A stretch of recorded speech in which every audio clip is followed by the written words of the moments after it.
Hello, I'm Gary Blitz. I welcome you to the first in a series of podcasts for Aon M&A and Transaction Solutions. We plan on doing this periodically to introduce topical issues around M&A, tax, and other transactions and discuss them with professionals in those fields. Today's topic is spinoffs and tax insurance. I welcome Jeff Maydew, a partner at McDermott Will & Emery, and my Aon colleague, Doug Brody, Managing Director, Tax Insurance Business Development. Jeff, please introduce yourself, and then Doug can, and then we'll take it forward. Sure. Thanks, Gary. As mentioned, I'm Jeff Maydew. I do international tax and M&A tax with McDermott. Before that, I was at another firm where I was the global chair of their tax planning and transactions group. I do large ticket tax planning and more than a fair share of spinoffs, and I'm glad to be here. Thanks, Gary and Jeff. My name is Doug Brody. I've been at Aon now for about 8 months after a 20-year career doing M&A tax advisory services. A lot of buy-side work, but the last 7 or 8 years mostly focused on carve-outs, sell-side, and spinoff related transactions. Looking forward to today's podcast. And for me, I'm Aon's Global Head of Tax Insurance and co-CEO of our M&A and Transaction Solutions practice. Our tax insurance practice is the leading tax insurance broker globally with professionals in North America, EMEA, and APAC. We sit within Aon, the global insurance, reinsurance, and human capital firm. To kick things off today, I thought I would just start and set the stage with a brief description of tax insurance, since I'll be referring back to it frequently. Simply, it's an insurance solution that protects against a successful tax challenge to an insured tax position, such as a spinoff being respected as tax-free, but also other tax positions across M&A, tax credits such as renewables, and various non-transactional situations can be covered. Simply put, it's a means of achieving tax certainty.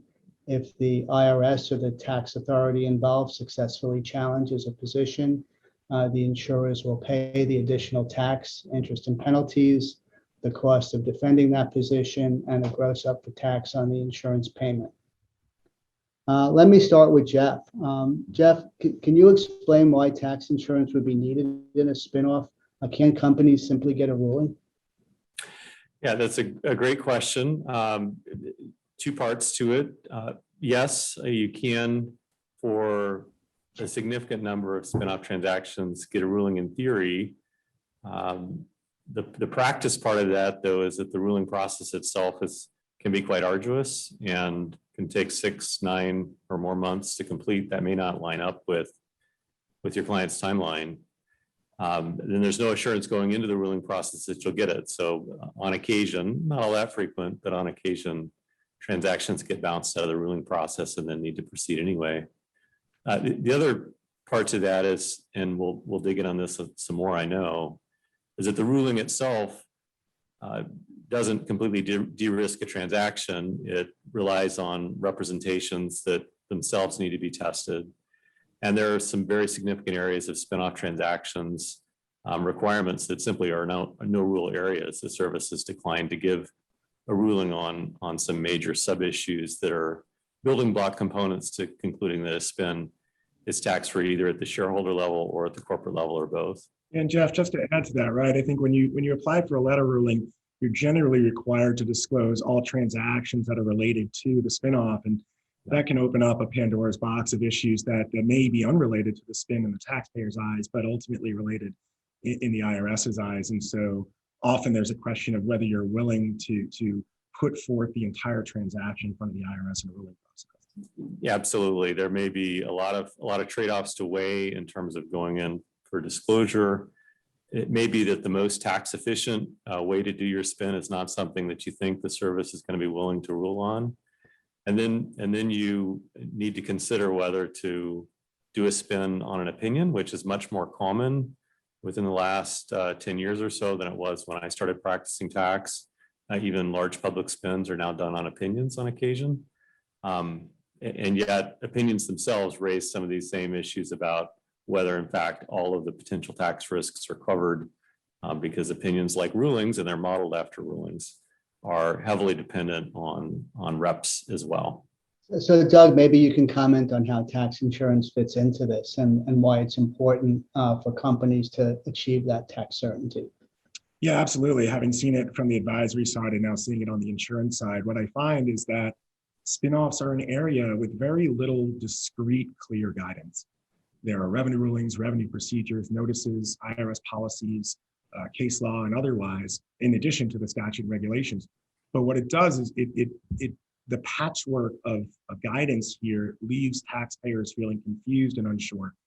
And while a ruling seems like a beacon of light to provide clarity, as Jeff mentioned, it often leaves out significant areas. It's dependent upon representations and facts, if you can even get a ruling.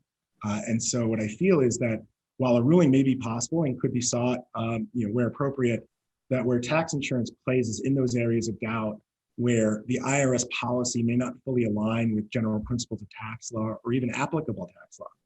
That often it's the case that the IRS doesn't want to take on in a private letter ruling context the application of complex law to facts. And so they'll either not rule on it or they'll only rule if the facts are right down the fairway of the applicable law. And as we know from advisory services, usually the facts are not right down the fairway.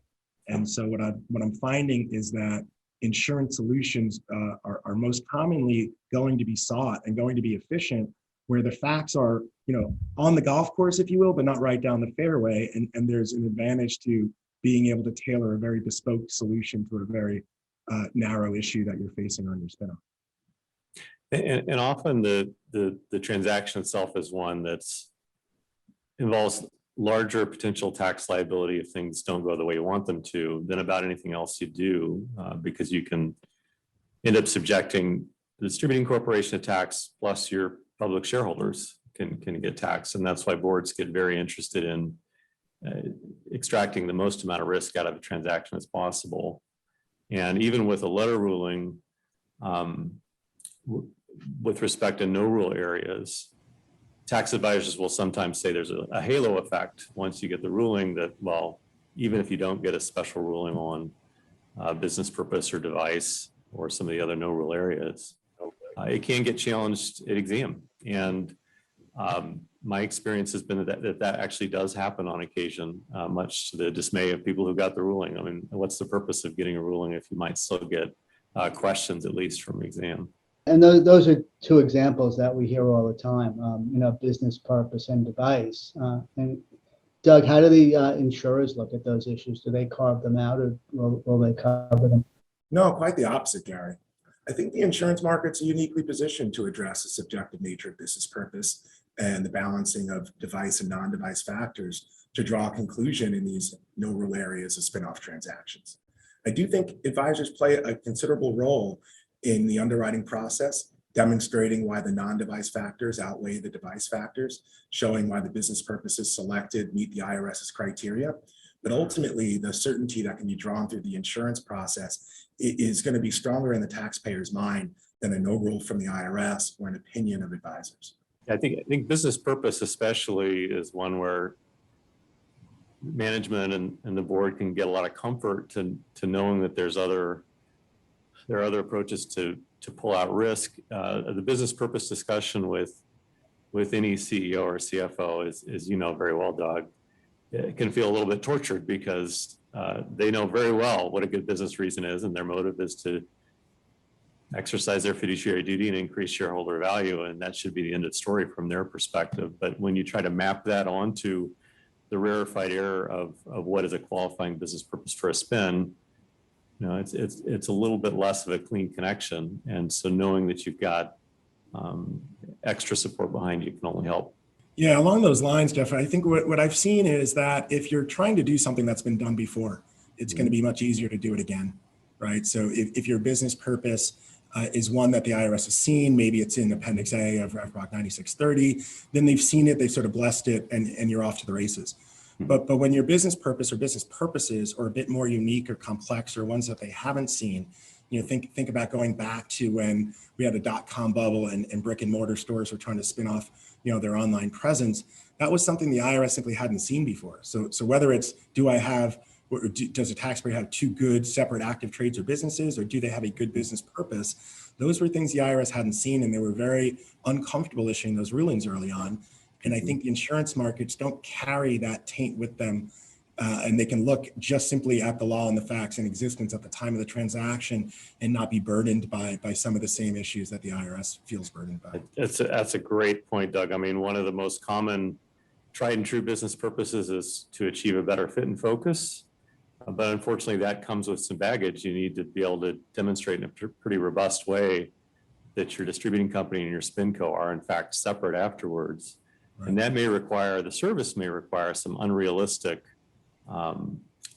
assertions about the relationship between the two companies post-spin. They may not want to see, for example, continuing relationships in any significant way that lasts beyond 2 years. Well, that's easy to say, and especially easy for a tax person to say, but that might not be consistent with what the business will need. Each of the businesses will need to run separately. There'll need to be support. Financial systems are very integrated. Separating those out takes time. There may be regulated industries. A whole lot of ways that you can have something that clearly ought to survive as a good business purpose and frankly would survive on audit and should, but that may not fit within the confines of what Chief Counsel is willing to rule on. Yeah, I was just going to say that oftentimes you do have taxpayers that have very good altruistic planning, good corporate planning, but ultimately the IRS is not going to be comfortable with it. And I think going back to the original point about whether you should seek a ruling, simply because your plan doesn't fit within what the IRS is comfortable with doesn't make it a bad plan. Right. And so I dealt with one transaction, for example, where we were truly separating two businesses, but the efficiencies of the co-pack and supply agreement and some of the purchasing was such that to rend that apart would make at least one, if not both of the businesses inefficient, highly inefficient. And so a much longer than 2-year agreement was being sought. And that was one of the reasons why we avoided going in for a ruling. We felt that co-pack and supply and procurement really has nothing to do with the core businesses at stake, but that trying to get the IRS over such a long period of consolidation of those ancillary services after the spin was going to be a real difficult hill to climb.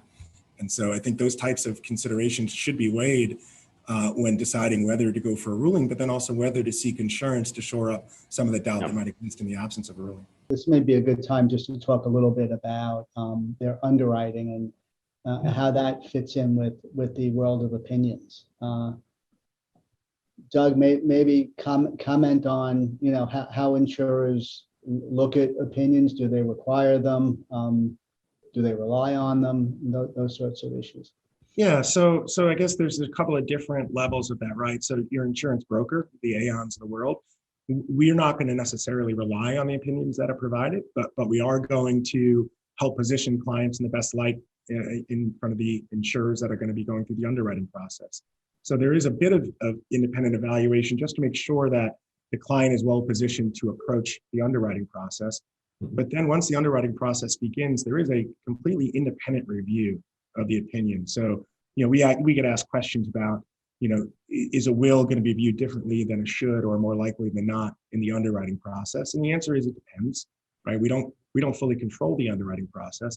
But the goal of that process is to form an independent view as to the veracity of the positions that are going to ultimately be insured.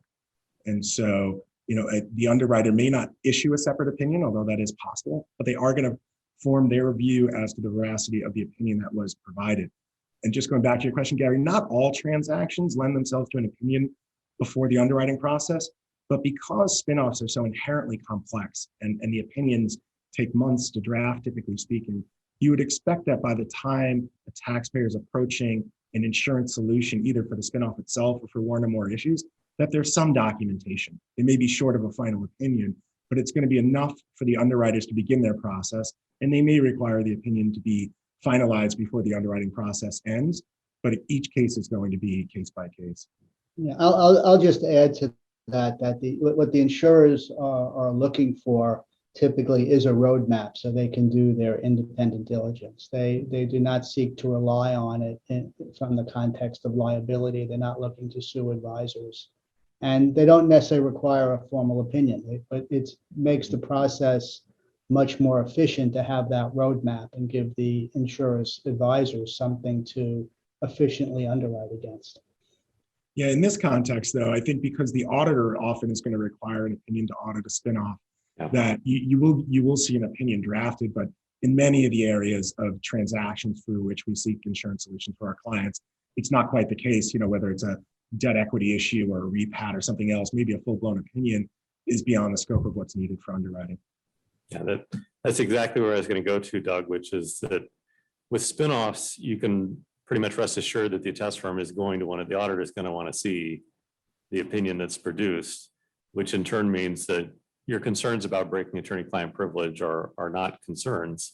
You're doing a transaction that needs to have a very high level of comfort, and so there isn't the same pressure to try and preserve privilege at all, even though it won't be preserved once you give it to the attest firm.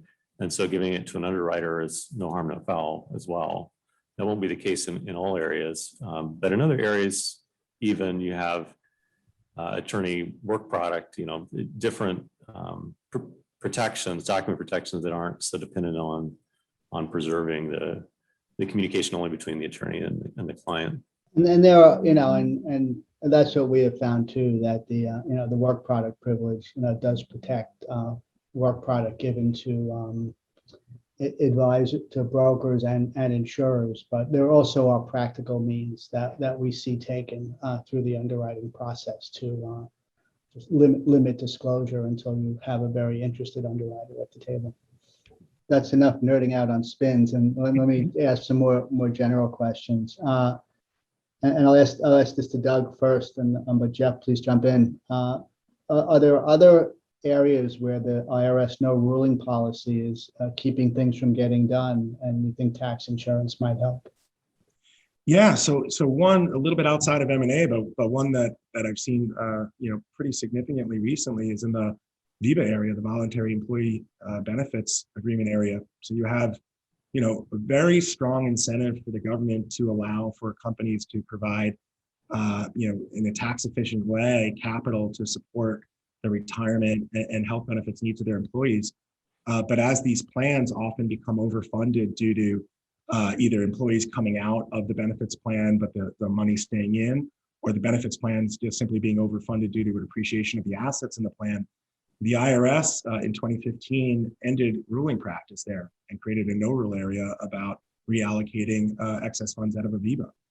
And so, there's hundreds of millions, if not billions of dollars trapped in these agreements that really is not serving anyone. It's not serving the employees. The employees, whether current or past, don't need those funds. They're fully covered, and the company can't efficiently take those funds out without fear of 100% excise tax applying if the IRS were to determine that the reallocation in any way benefited the company itself rather than its employees. So that's just one area where we're seeing a lot of hand-wringing about engaging in transactions that prior to the no rule area, prior to the no rule policy being put into place, there were quite a few rulings and quite a frothy industry of making sure that those VEBA plans were adequately but not overfunded. Yeah, I think that's a great example. And thinking of things that the service won't rule on, it's like the sky's the limit. And I tend to gravitate towards things in tax that have unreasonable cliff effects. If you get it wrong and cross the line, or if an examiner says that you crossed the line and persuades an appeals officer or otherwise that they're right. Debt equity is a classic set of issues in this area. You're just trying to move cash around within your group.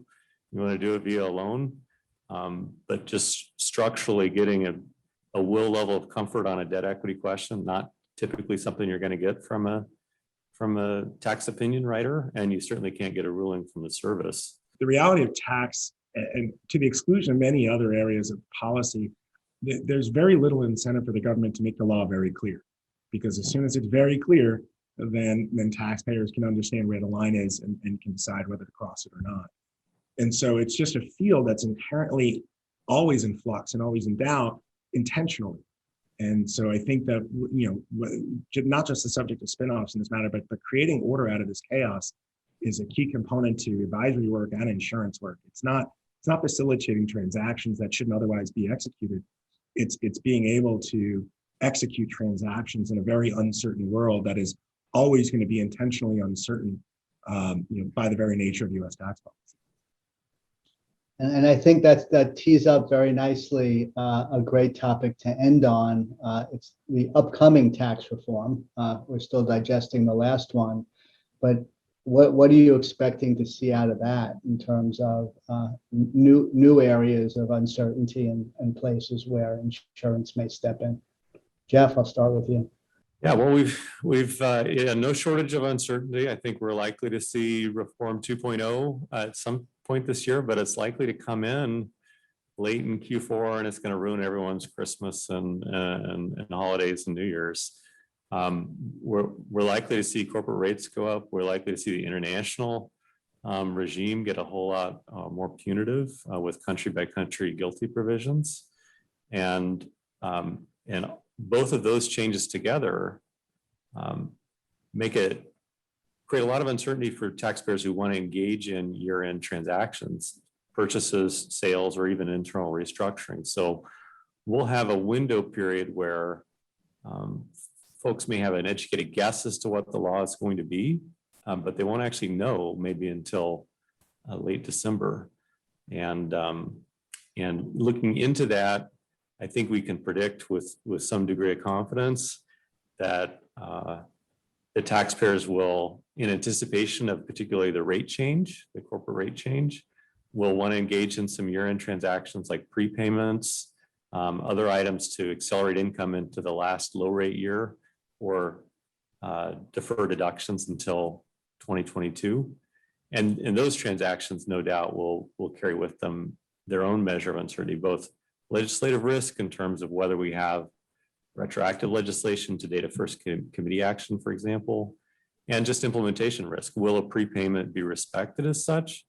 Will it be viewed as a loan or some other type of financial arrangement that doesn't achieve the tax benefits folks want to get?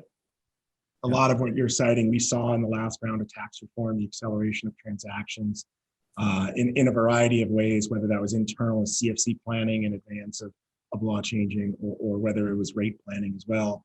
I think there is going to be an incentive for taxpayers to understand the coordinated global nature of audits and trying to prevent whipsaw. And so, if transactions are going to be upended in the U.S., what's the impact in the rest of the multinational jurisdictions? I think you're also going to see a period where the law changes, but there's not immediate guidance yet, right? So we've seen this before where the government went probably the opposite direction of what they're going to do now, where they free up NOL carrybacks in ways that were not previously permitted, but took a while to provide the guidance as to exactly how those NOLs weave through consolidated groups and members that have come in and out of those groups in the past. And we're likely to see similar issues in the next wave of tax reform, where policy is going to be written, but guidance will not have come out yet. And I think they're going to be taxpayers that are aggressive and first movers, and some of them will get first mover advantage. And then there's going to be some risk taken on in that process as well. So, it's ultimately to be determined. I think whether the rate goes up or down is probably, not so much of a factor to be determined as some of the other. Yeah. But what's going to happen to BEAT, what's going to happen to GILTI, what's going to happen, to some of our, cherished deductions. I think there's a lot that's going to change. And then there's going to be a period of uncertainty after the law changes until we get the clarity of guidance. Great point. It will be another 18 months or so before there's even really rules to flesh out the law that's been created. Also, a little bit different than 2017, over the last few years, the pace of tax transparency has accelerated so much globally. And Fortune 500 companies are in a fishbowl like they've never been before, because not so much US transparency rules, but Europe, all third country reporting has increased steadily year by year, so that you may do something that's motivated purely by local country planning, but it's likely to come out one way or another to a tax authority, and tax authorities are sharing. Our controversy folks tell us that tax authorities are much more willing to share information between each other. So does that change the ultimate risk profile of the transaction? No, but the likelihood of detection and something becoming an issue on audit has just increased year by year. Yeah, I recall in the past when companies would engage in transactions that were, planned in advance, have nothing to do with tax reform at all. but executed near in time to tax reform. Right. Then they want to undo them or change Yeah. them and have to struggle with whether their original transaction is going to be respected, whether they can rescind, whether step transactions going to apply to the new and the old transaction. And what that does is it causes a lot of taxpayers to just freeze, near in time to tax reform. But I'm hoping that's not the case. And now that I'm on the tax insurance solution side, I hope to unlock some of those transactions, because I think, transaction planning, both in the M&A and the organic context, needs to take place and should not be held up as a result of tax reform. But I empathize with those companies and their advisors trying to gain certainty when all we know for sure is that there's lack of certainty. And on that note, we'll wrap this up. Jeff Maydew of McDermott, Will & Emery, Doug Brody of Aon, thank you. And thank you for everyone who listened. This is Gary Blitz. Until next time. Thanks, Gary. Thanks, Jeff.